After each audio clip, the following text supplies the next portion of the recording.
Hello and welcome to Painting with Jasmine Rempel Art. I'm Jasmine and today I'm going to make a sea star art card. I took a trip to Oregon last summer and was inspired by the sea stars along the Pacific coast, and I took a little time to paint in my sketchbook, and I'm going to show you some of my sea stars here, a little cluster of them. So today I want to just do two connected. So to do this, I've got here a bunch of supplies, and as I go along and paint, I'll let you know what supplies I'm using. To start with, I'm going to need to sketch on this watercolor art card. This is Strathmore 140-pound cold pressed, and I ordered these Strathmore art cards from Amazon, and I've just taped it down with some painter's tape onto a little board. So I started on one side and already sketched out a sea star. I'll do one on the other side so you can see how I sketched it. Ultimately, I just do a little circle in the center, and then I branch out.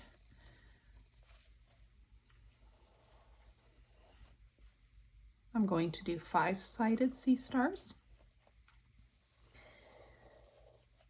And my main goal for this was to have them appearing to hold hands. I was thinking that this could be a Valentine card, and so that's kind of my aim here. Of course, with your sea stars, you could have the arms going any which way, but there's the start of mine. And then all I'm going to do is just trace around these lines, the outer portion of my sea star.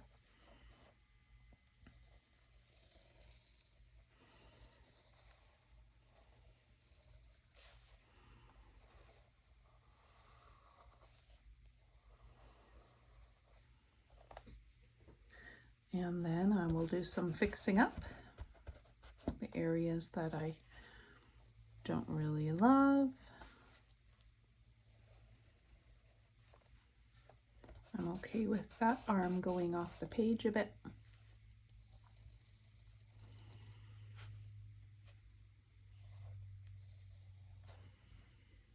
And I think this little arm will show up right underneath. Okay, I think that's good. Now I want to gently lift off some of these lines.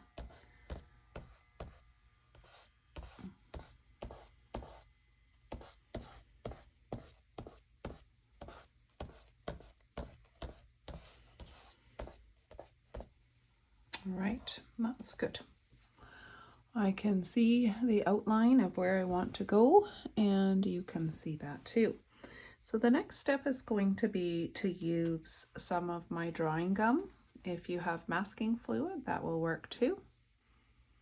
And I'm going to grab my liner brush, also known as a rigger brush, and I'm getting some of my Ivory soap ready. I'm going to get my brush wet and basically put it in the soap. I'm wanting soap to cover the bristles before I put the bristles in the drawing gum. And this will protect my brush in the long run from this medium. All right, I've dipped in, and I'm going to begin to just do some dots of where I want. I don't know what these are called on a sea star, but sea stars appear to have little white dots along them. So that's what I'm adding, and I'm adding it with drawing gum because I'm wanting this to save the white of my paper. And after I'm done painting with watercolor, I'll just rub off this drawing gum, and what will remain will be the nice crisp white dots. Now I notice in the sea stars that I've observed that they have almost a little pentagon shape in the center, like so, with a few other dots in there. I took quite a few pictures of sea stars while I was on the coast, and that's what I ended up doing my sketchbook sea stars from. So now that I've done quite a few of them, I'm just doing this without looking at an image, because I remember the general idea of how the dot patterns went. They were not exact patterns, rather sporadic, yet they seem to come out of the center line and create lines on each side, generally speaking. I did my dot pattern curved so that along the sides here, so that there would be more of an appearance of being rounded when I'm complete.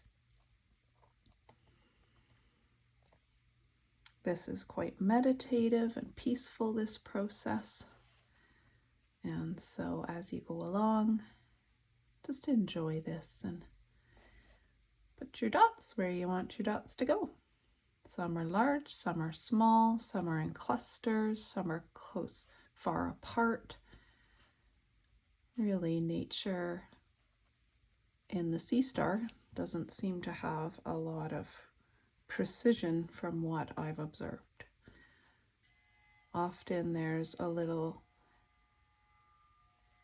marks along the edges of the sea star as well,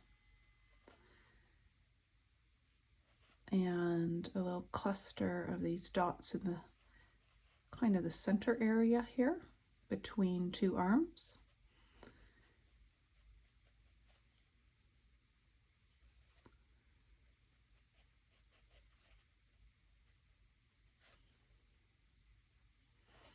And I'll add a few more in here to break up that space.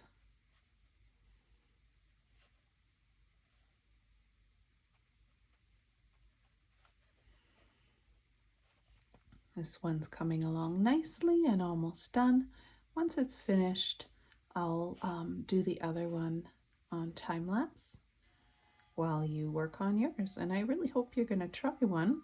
If you do try one, I would absolutely love to see it when it's done, or see your card. You can find me on Jasmine Rempel Art on Instagram, send me a message, or on Facebook, Jasmine Rempel.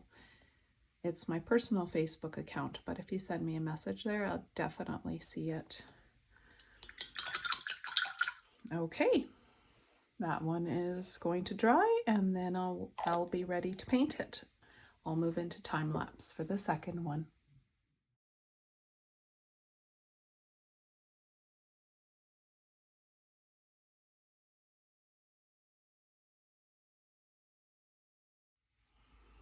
These are complete, and the right side sea star is nice and dry now. All the drawing gum is dry, so I'm going to prepare to paint inside of it. This one may be dry, but it has a few bigger bubbles, bigger drops, and so that's why I decided to start with this one.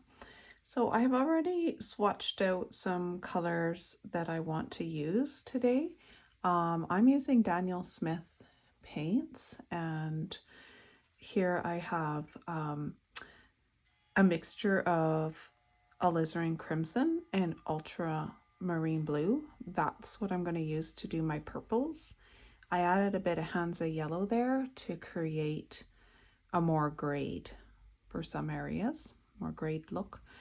For the other sea star, it's going to be more of an orange, and so again I'm using Alizarin Crimson and Hansa yellow, and then for a little bit of a grayed color I added the ultramarine. So ultimately I'm only using 3 colors for the sea stars. At least that's the plan. Sometimes I veer off the plan. Alizarin Crimson, Hansa yellow, and ultramarine blue. So here goes. I'm going to start with my purple one. I'm going now into Alizarin Crimson, and I'll put some right here. I'm using a number 6 round brush. And here's the ultramarine. Add that in. And I have a nice, beautiful red violet, burgundy. And now I will get some more Aliz. Put that in. And this time I'm going to take more blue to get more blue violet. There we go. I could even push it a little farther with more blue. Start with the blue and then add a little bit of the Aliz, just a bit of it, and then I'll have a really blue violet.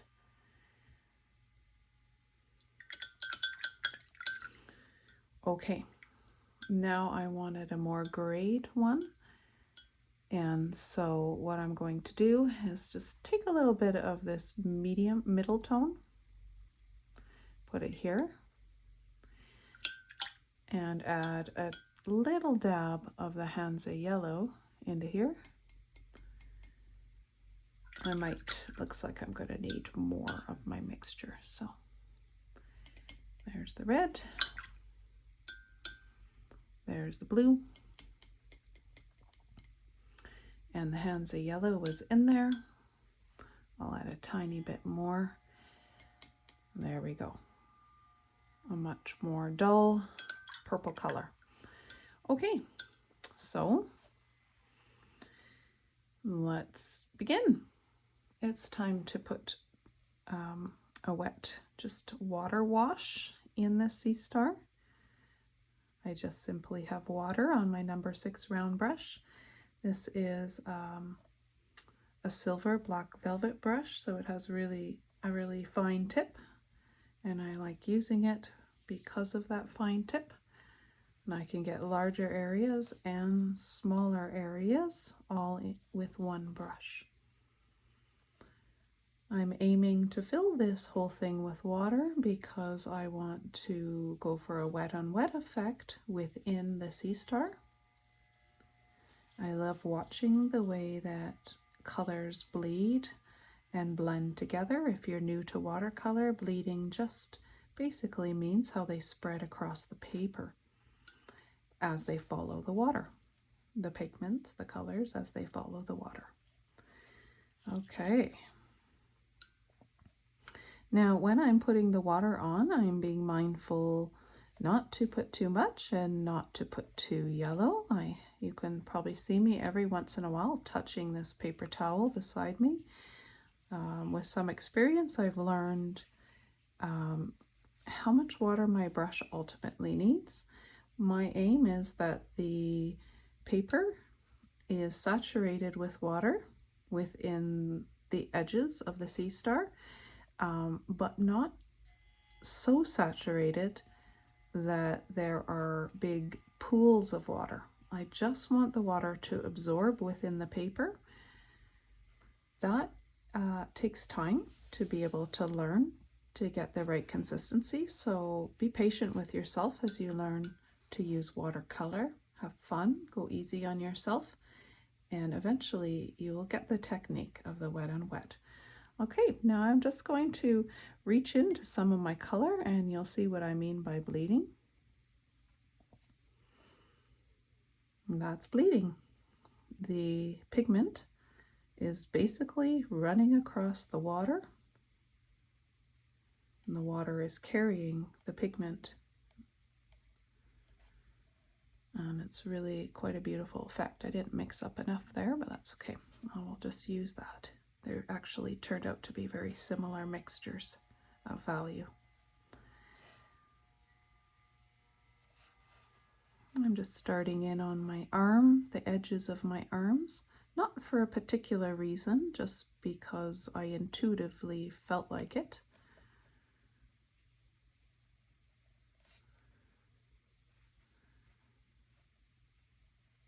This is why I do watercolor.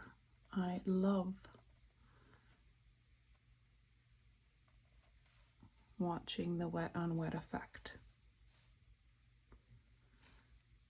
Looks like it's dried a lot in here, so I'm going to need more water on my brush. And what I'm doing here now is I'm using that very tip of this brush just to spread the water across, just to spread the pigment across. And it was dry, the paper dried, so it's not running, it's just going where I put my brush.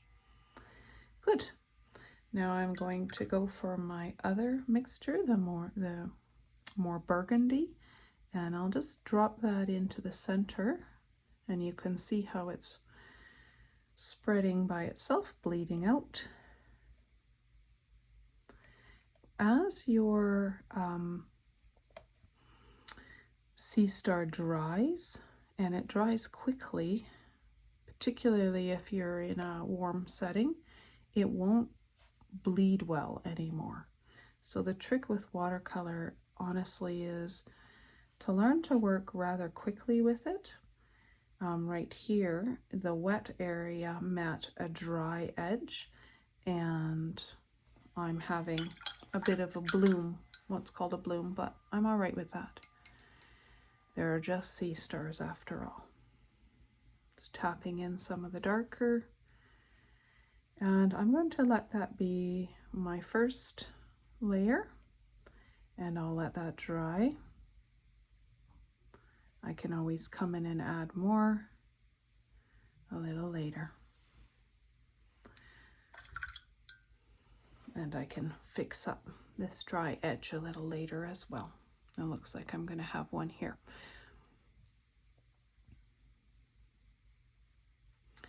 So for my next sea star, I am going to start in the center and work my way out to each arm so that you can see the difference. And in this case, I won't wet the entire thing.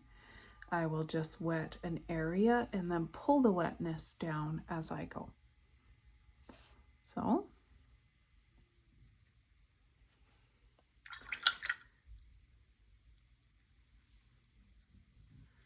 there's the water into the center. And, oops, I forget to mix my color. Okay, getting all excited about this. I think I'll let that dry. So here's my alizarin crimson and my Hansa yellow. That's going to be a very red-orange. For my more yellow orange, I'm going to start with the Hansa yellow and then add a touch of the alizarin crimson.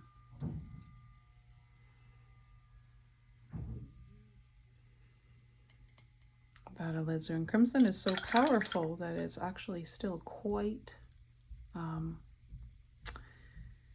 red. So there we go. I'll touch more Hansa, and there it goes. There are two different oranges there. And again, as I did before, I'll do again. I'm going to create a more of a shadow color, and you'll see why a little later. I'm going to be adding that into the sea stars. That's the yellow. Just the tiniest touch of alizarin. And then a little bit of the blue. That's definitely a gray. It's a bit of a green gray, so I'm going to take a little more of the red, and that's better. Much warmer gray. More like a brown than a gray, but nevertheless. All right, so this has not dried, and that's okay. I'll just go right in again and reapply some water. And this time I'm just having some water in one area. And I'm going to pull that color down as I go along. I'll show you what I mean. I'm just going to start with my very orange, and I'm just pulling that down.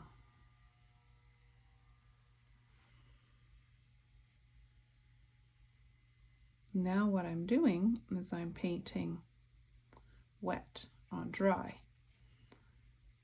But I sure have a lot of wet on here, so I'm pulling it down with my brush. Now I'm going to get my brush completely clean, and it's just got water in it. And I'm going along the edge, and I'm encouraging some bleeding, softening that edge there. And then I will put in some yellower orange, and these will blend well together now because I pulled down wet with my brush. I added more wet. Okay, good. This area here, I've got lots of water on my brush, and I'm going to persuade this color out.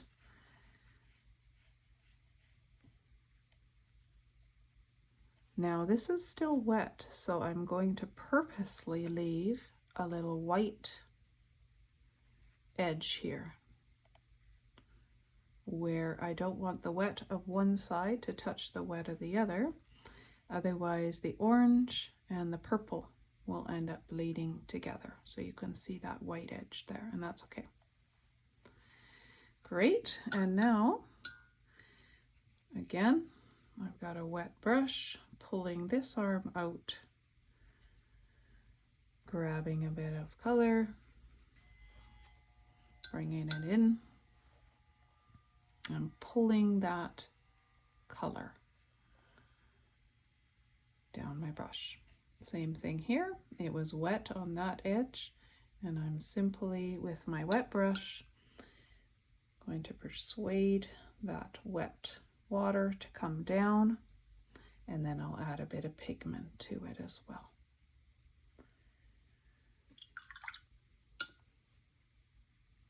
And bring it on down. I definitely preferred to do this starting in the center and pulling the color down. And then I didn't get this bloom here. Nevertheless, it's fun to experiment, and sometimes painting can be a little bit about solving different problems along the way, and sometimes the problems become something quite nice. I'm going to turn this off and let these dry. All right, here I am again. So I've decided on this one that what I'm going to do is a second layer and add mostly the alizarin crimson as a glaze over top. So I'm getting the center wet, and I'm going down this arm, and I'm reaching for my alizarin crimson, and I'm going to mix it right here into that purple. And I am basically working on getting a pigment that has a lot of water in it. There we go. And I'm just going to dab that in, and it will create a mottled look, and it will cover up my bloom. There it is. Now I'm going to just get my brush wet, and I'm going to pull that down into here, and that red alizarin crimson color is just going to spread as a little bit of a glaze over top.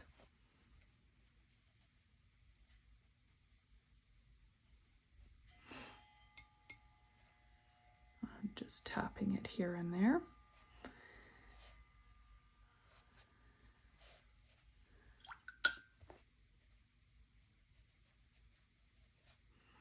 I like that.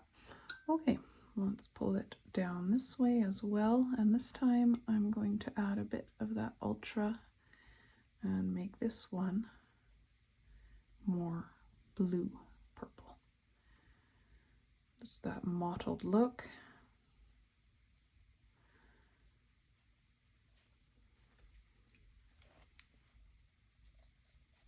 And it takes a purple glaze over here, bring that wet into this arm and this area, and again into that blue. Okay, nice. Now I have this little area here that, oops, that's my gray. I don't want to go into there.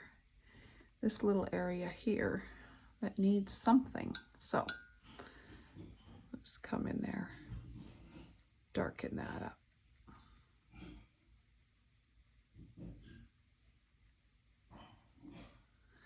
And a little bit of the blue.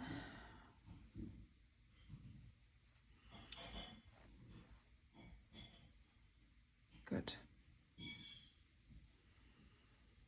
That blue is nice there. It gives a shadowy effect. Okay, I feel better about that, and I need to let that one dry. With this one, I could come in again and do another glaze. And because I have such light areas in some spots, that might be a good idea to do. However, I'm undecided because it is kind of nice to have lighter areas. It gives the impression that the sun is shining in a certain spot. So let's turn this off and let this dry, and I'll decide as I go along. I've decided to add another glaze to this, another layer. So, wetting the center. The reason I decided to is that I just feel that this is becoming a center of focus, a focal point, and I don't want that, so that's why. Okay, there's some nice red. And let's get a nice wet brush and pull that down. There's no pigment on my brush, it's just wet. And I'm pulling down that color I just put on. Put a little more in there, particularly towards the bottom area.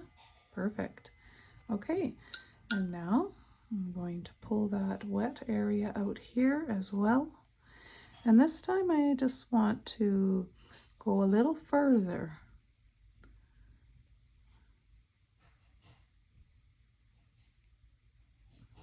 So that it's not so stark white on that area. Good. That's better.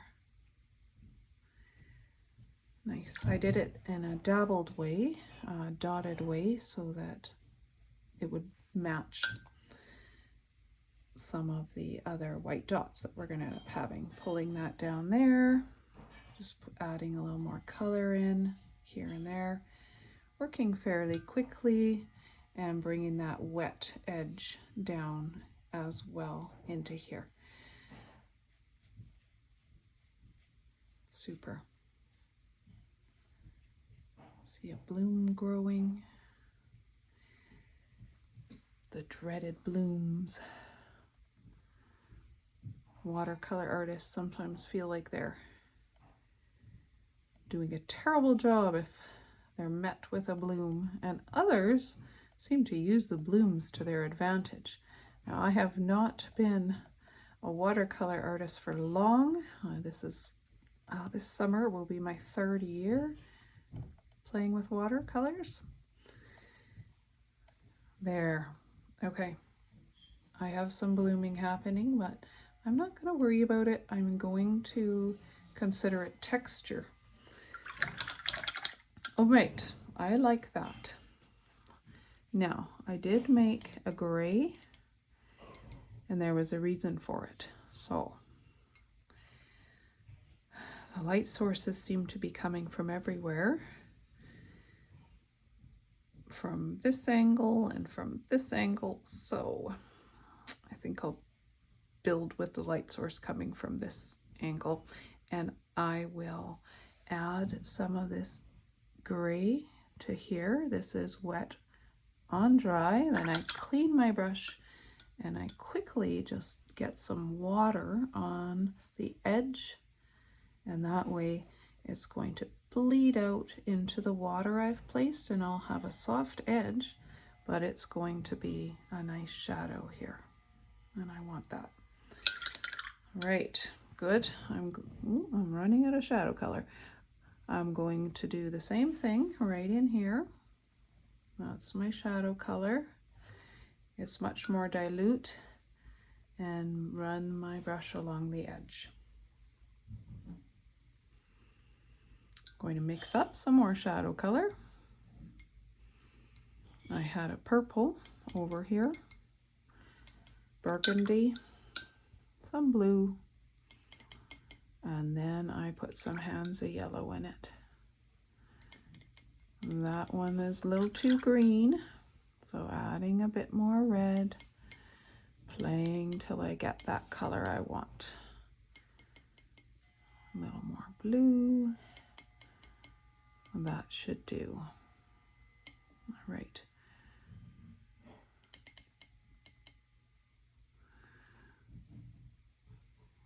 A little more blue. Ah, there we go. Bring some just in here as well.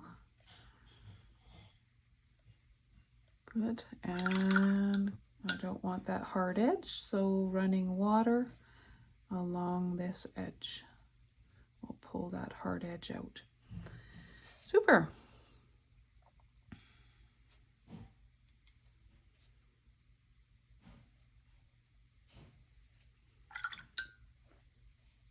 Water again. Oops, that's the wrong side. Silly me. That's okay. Lift. It was still wet. Dab it with tissue and you've erased it. Okay. This card is actually going to be for my husband. I've decided to. He's just down the hall, or in the kitchen, so I'm using a quiet voice, but I'm going to give this to him. And it's going to say something like, I'll stick with you, or Happy Valentine's, I'm glad to stick with you. He enjoys the ocean as well, so he'll love it. Okay, there's some shadow, and let's build a bit here. I already have my mixture.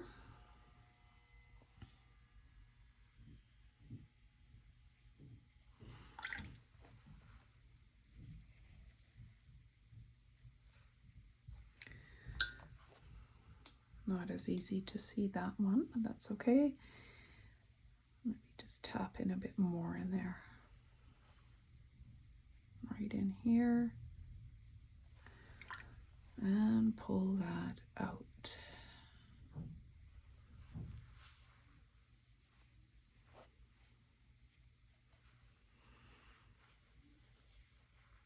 Now, I'm not wanting to get too super realistic, so I'm wanting to wrap up the painting part and move into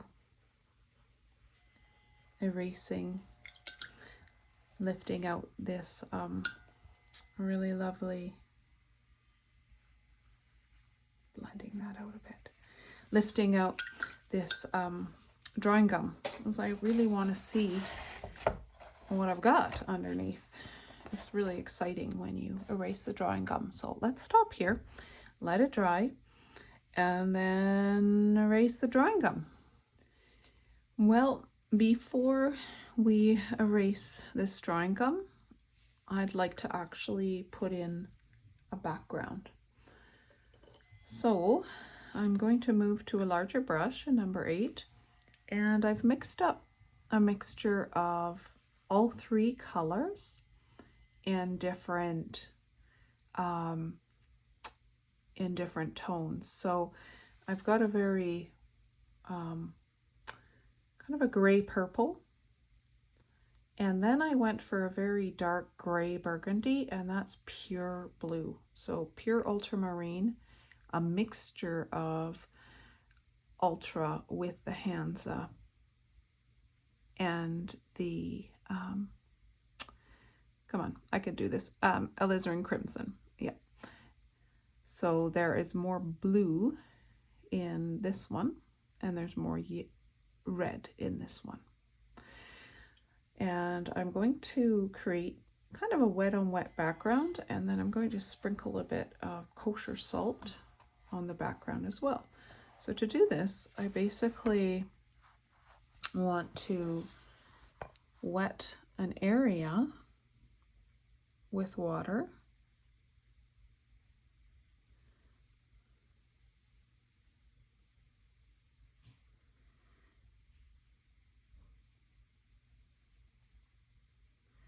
Pick a color and then tap that color in and let it bleed out. I'm picking up my board for this so that I can encourage the movement of the bleeding out.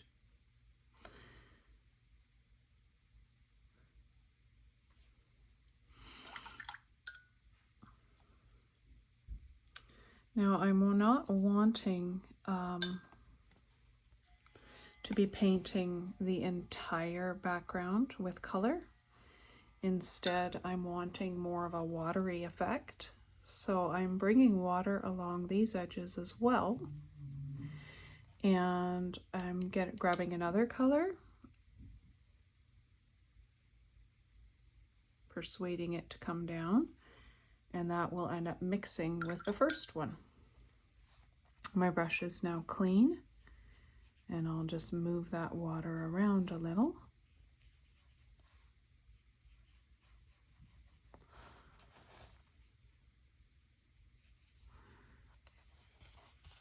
Again, this is something that is fun to play around with, experiment with, and it comes with practice.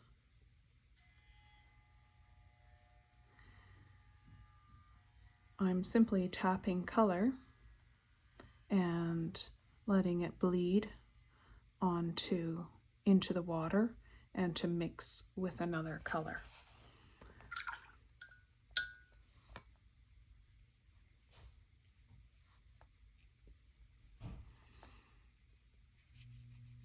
I'm going into my pure blue here.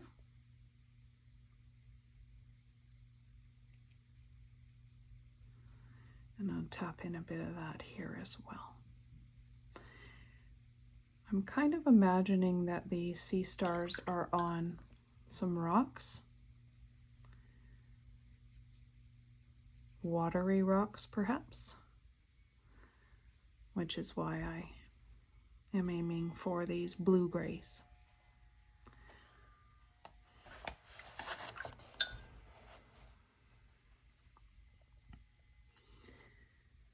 Now, this is wet here and here, so I'll grab a bit of salt.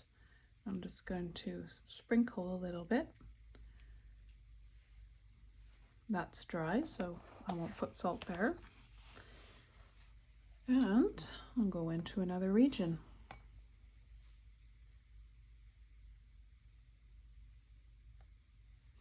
It's nice that in this composition, the sea star has reached the edges, so then here I only have a little portion to do wet and wet.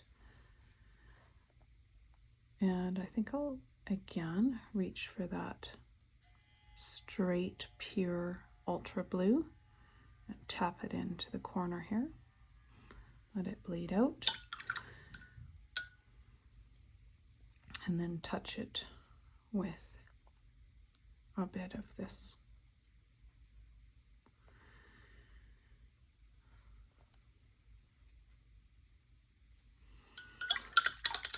Good.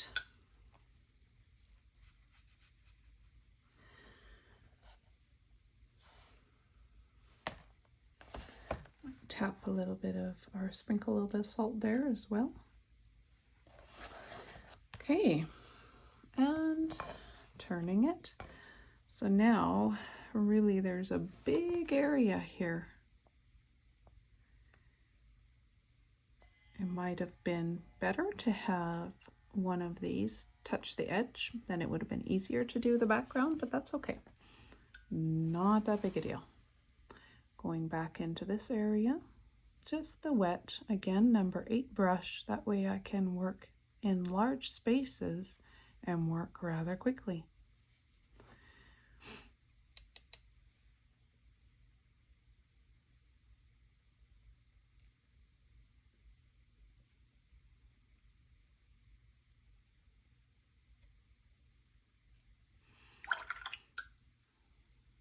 I'm gonna reach for just Alizarin. Mix it with a bit of that blue. Some more blue. And now I've got a pure purple in there. It's running along, so I'll let it run into here. So grateful for this big brush. Let's go into that straight ultra. That's going to be very strong against this orange, so this might end up becoming a focal point right here. The eye will likely be drawn right into this area.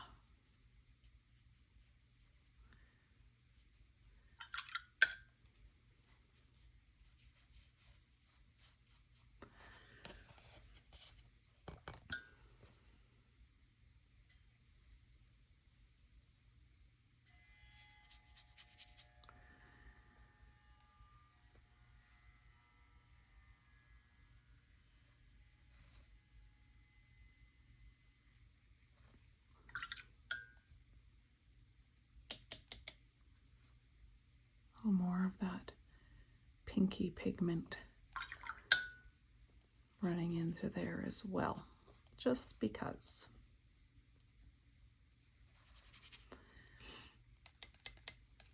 Mixing up my grays, running out of them, pulling that in.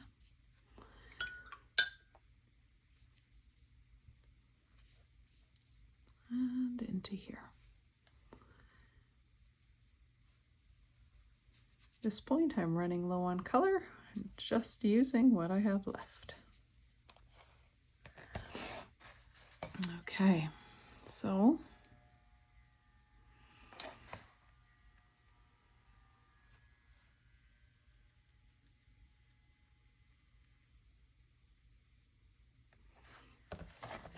it's definitely got kind of a movement look to it. A little more salt. A little more salt. I like it. It adds, the background adds a little bit of a look of movement, and the salt is giving a little bit of a sparkle, as you can see down here. All right, again, this needs to dry, and once it dries, then we definitely can take off the drawing gum and have a look at our card. I kind of like the red here because it's right where their hands are touching, kind of that Valentine's feeling. And that actually has become the focal point. Perfect. Okay, let's let this dry. All right, this is fairly dry, mostly dry, certainly dry enough to rub off the drawing gum. So here I have a rubber cement eraser. I'm just going to move it around in little circles, and it's going to pick up the drawing gum.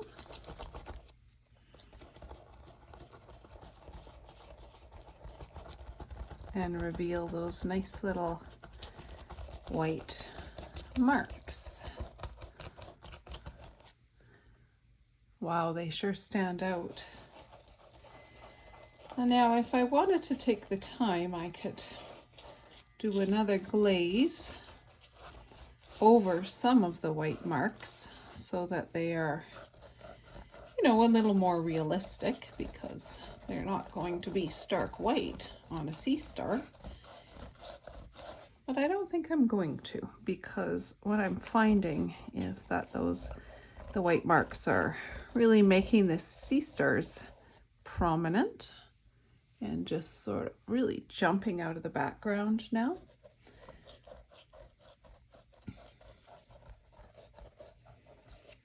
I'll also use this to remove the salt.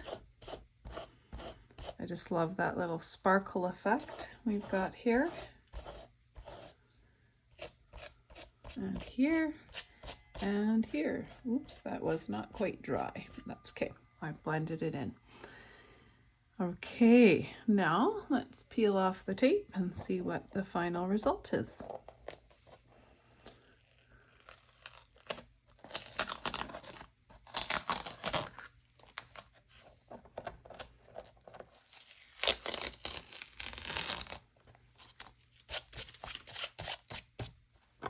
I love it. I think it's just so beautiful. And as I said, it will be a surprise for my husband for Valentine's Day, and I know he's going to really enjoy this as well. So I hope you enjoyed this process, the video.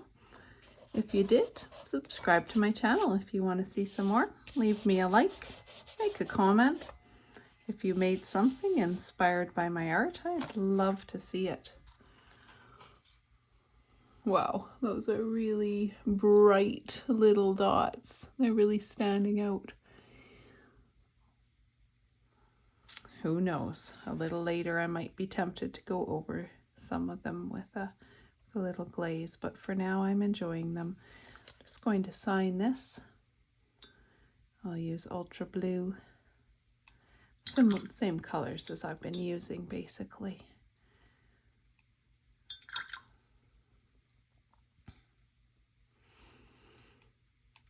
It's a lot of paint for one little signature, but there we go. Let's have a look. Not loving that, so let's get more blue. Yeah, that's better.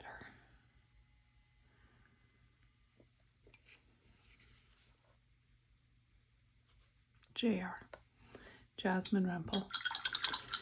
Well, thanks for staying with me. If you're still here, happy creating. All the best. Bye for now.